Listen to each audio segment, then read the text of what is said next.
Wild Turkey 13-year-old. Should this be something you chase? Stay tuned for the Whiskey Whistle.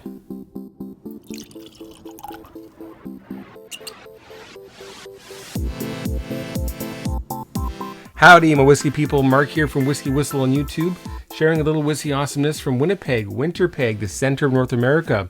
Bringing you another very special review. This is Wild Turkey 13-year-old Kentucky Straight Bourbon Whiskey. 13 years old. This is a 13-year-old bourbon. This is about, I guess, my second oldest bourbon that I've tried myself. No. I've tried some older ones. Yes, I have, thanks to Joe Golino down in Chicago, my buddy down there. Now, let's tidy up my desk here a bit. This is kind of too big for my display. I'll just pop it down there. Move this bottle right over here. Well, we should get it poured first, right? So anyway, we're going to check out the color of the whiskey. We'll check out the legs as well. See what these bourbon legs are like. Then we'll check out the nose, the palate, and the finish, the aftertaste, and then add some water, some spring water, and then we'll do it again. And the nose, the palate, and the finish, and then give it a Whiskey Whistle whiskey score. Stay tuned for that. First of all, let's check out the color of this bourbon. If you recall my 2022 under $50 bourbon whiskey of the year, that was Jim Beam Single Barrel 108 proof. Roughly the same color, not a really dark bourbon, which is interesting because it's been in the barrel for 13 years. But however, this one is actually 91 proof, 45.5%. So anyway, we've got just a straight up amber hue, maybe a darker amber. Let's check these legs out. I expect we'll have very, very slow legs here. We're very close to 48%, the most viscous for a water alcohol mixture. I guess a water alcohol solution, I should say. And 13 years is going to add a lot of barrel content into the whiskey.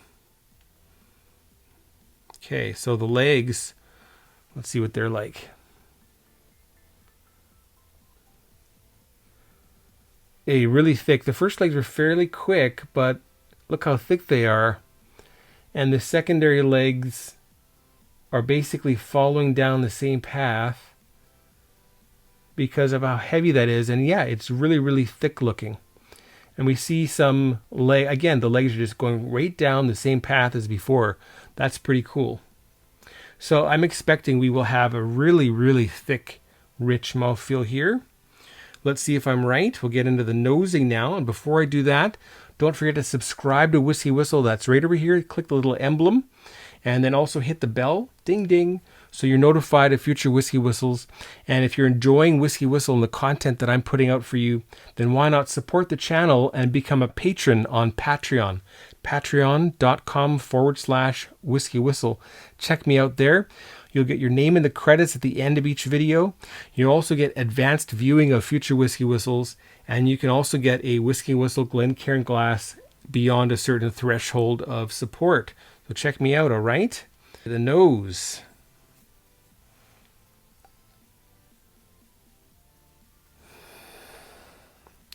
I love bourbon as it ages. We've got leather. We've got some liniment oil. We've got bookshelves and leather-bound encyclopedias. Bizarre things that you never taste. You'll smell them, and they just kind of get locked in your mind as a particular smell, don't they? And then we've got some really nice mixed fruits. I've got some apricot, some citrus, pineapple rind, and kiwi skins. Wow. It's also quite spicy. We've got your typical, cinnamon-like sweet spice. We've got a bit of something like a sweet ginger here.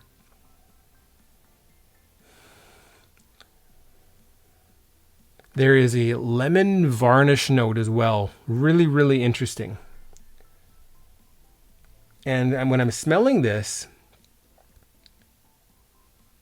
it's really filling up my olfactory senses, and it's making me a little dizzy. This is really, really, what's the word? I forget the word. There's lots of stuff coming off of this. It is not vapor. Forget the word. It's gone. Whatever. What a neat nose. And there's just nothing like this. There's no other bourbon like this. Now, it must be said that I'm a huge Wild Turkey fan. And Wild Turkey were some of my first whiskeys that I enjoyed and fell in love with. Way back in the original year of WhiskyWhistle. Okay, let's check out the nose. The nose? We're checking out the nose. Let's check out the palate. Cheers, folks.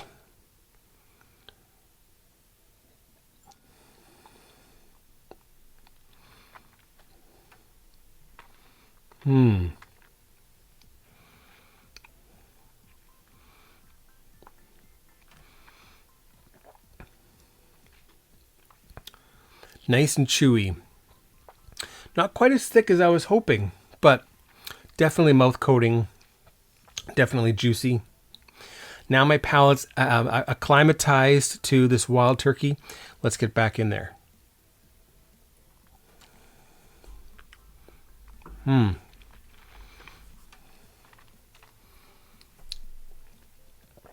Beautiful fruits, maraschino cherry coming through now on the palate.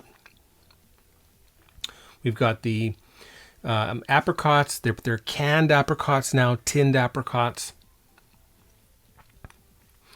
Some tinned pear. Some typical like fruit cocktail fruit syrup, which is a great cocktail ingredient actually.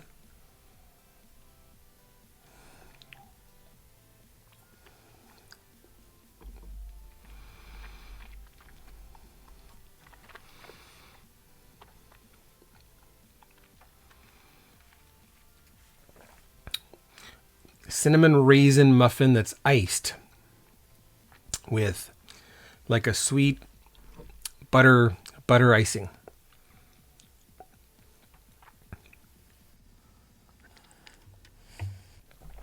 This is also quite decent in its rye components, and I'll just read the back of this to you. I forget the mash bill now that I'm talking about it, but I'm guessing it's probably also 15 to 20% rye.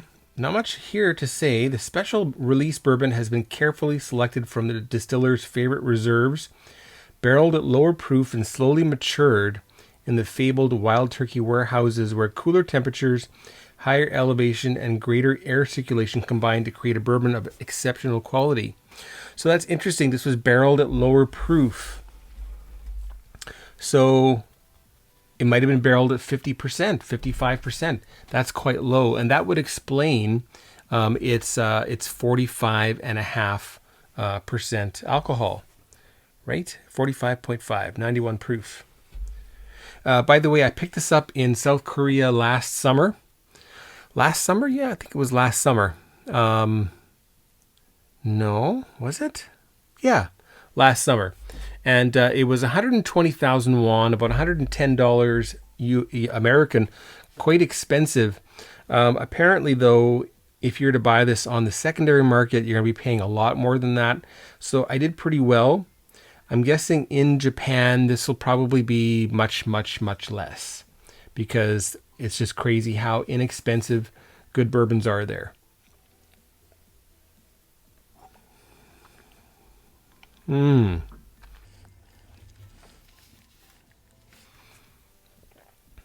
Something like leather, like baseball glove leather, coming through a little bit there on the palate. Let's add some water. The finish is medium to long, not quite as long as the Old Forester, but it's sweeter and it's much more complex. Let's just add that little bit. That was about 1.5, maybe 2 milliliters of water that I added there. Okay, so with water, much more fragrant, a little bit of clove flower, clove honey coming through on the nose. Generically more honeyed.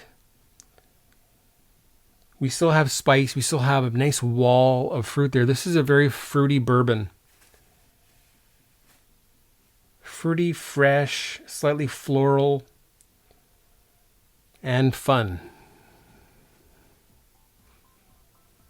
Fantastic. Fragrant. There's a fickleness.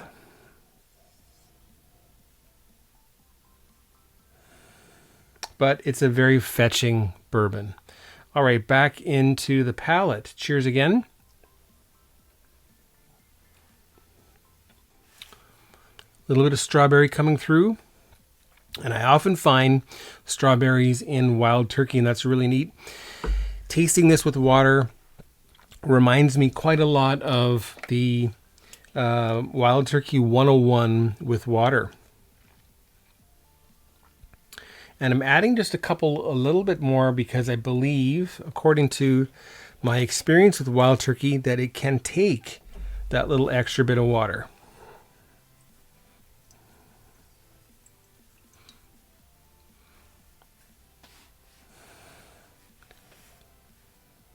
Now, wow, some again, some toasted bagels, toasted bread, buttered toasted bread. And yes, a bit of strawberry jam on that toast.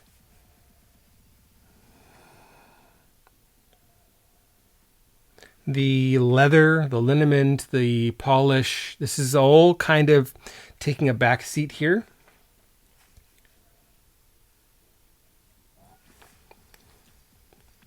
When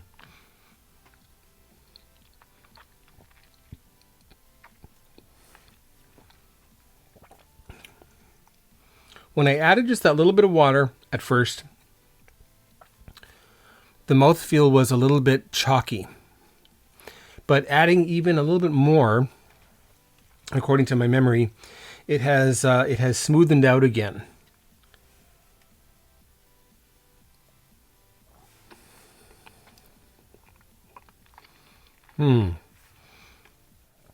So deliciously fruity.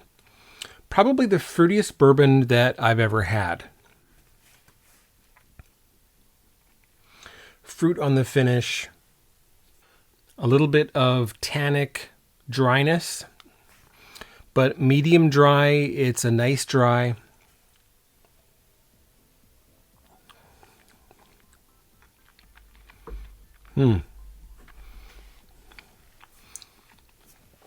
And if you're a wild turkey fan, obviously this is something you have to chase. What about for your typical bourbon drinker, and what about for Scotch whiskey drinkers, Canadian whiskey drinkers, Irish whiskey drinkers, Japanese whiskey drinkers, world whiskey drinkers who dabble a little bit in bourbon? Is this something that they should be looking out for? Well, let's first of all get into the WhiskyWhistle whiskey score for Wild Turkey 13. What is that going to be, folks? It's going to be 91 out of 100. You heard it, 91 out of 100 is the WhiskyWhistle whiskey score for Wild Turkey 13. Definitely gets a nice, huge Wild Turkey bourbon kiss right on the turkey. Mwah. And a nice hug. Great, great, great bourbon. I need another taste of this. So absolutely, this is definitely one you should seek out. I would say as long as it's not more than about $150 US. That's where I would draw the line for this.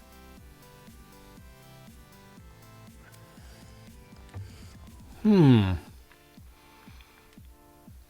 the more time passes, the fruitier this is getting.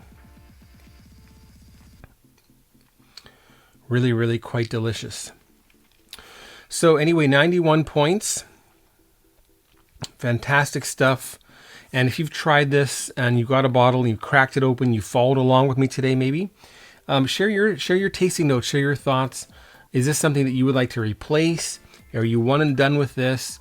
Do you recommend this to your friends, or do you tell them not to bother and to stick with rare breed? Wild Turkey rare breed is pretty darn hard to beat. Here you're getting some more age, some more fruit. You're dialing down the spice. The boldness obviously isn't there. This is a much more delicate, complex type of a bourbon. So anyway, hope you enjoyed that. Again, my name is Mark Kaufman. You're watching Whiskey Whistle. Don't forget to subscribe to the channel, hit the bell, check me out on Patreon. As I mentioned, there's a link in the description below. And we will see you for the next one. Bye now.